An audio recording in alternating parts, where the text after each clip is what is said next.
कहानी माँ बाप का कर्ज इमोशन हिंदी कहानी।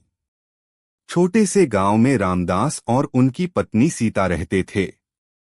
घर कच्चा था, आमदनी कम थी, मगर दिल बहुत बड़ा था। उनकी दुनिया बस एक ही बेटा था, मोहन। रामदास दिन भर खेत में मजदूरी करते और सीता दूसरों के घर काम करके पैसे जोड़ती।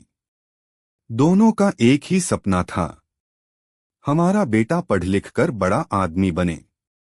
मोहन समझदार था, मगर गरीबी देखकर कई बार कहता, बाबूजी मैं पढ़ाई छोड़ देता हूँ, काम कर लूंगा।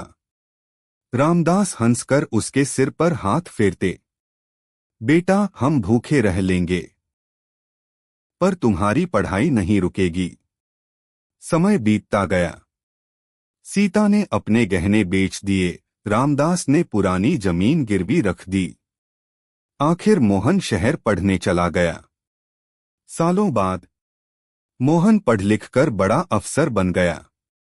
शहर में अच्छी नौकरी, बड़ा घर, गाड़ी सब मिल गया। धीरे धीरे वह गांव कम आने लगा। फोन भी कभी कभी ही करता। इधर रामदास बूढ़े हो गए थे, आंखें कमजोर, शरीर झुक गया था। सीता हर शाम दरवाजे पर बैठकर रास्ता देखती, आज शायद मोहन आए। वह रोज यही कहती। एक दिन सीता बहुत बीमार पड़ गई। रामदास ने कांपते हाथों से मोहन को फोन किया, बेटा तेरी माँ तुझे याद कर रही है, अगर हो सके तो आ जा।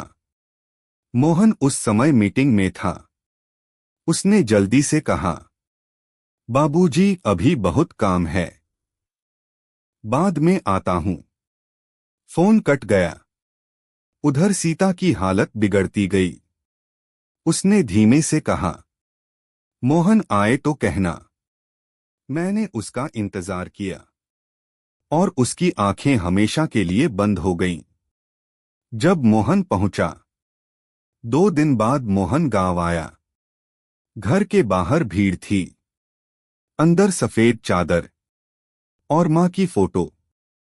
मोहन के हाथ से बैग गिर गया। वह फूट फूट कर रो पड़ा, मां एक बार बुला लेती।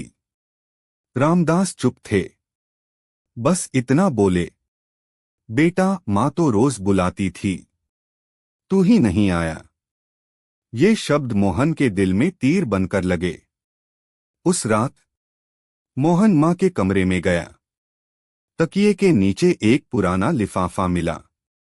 उसमें सीता की लिखी चिट्ठी थी, बेटा मोहन, हमें तेरे बड़े आदमी बनने पर गर्व है।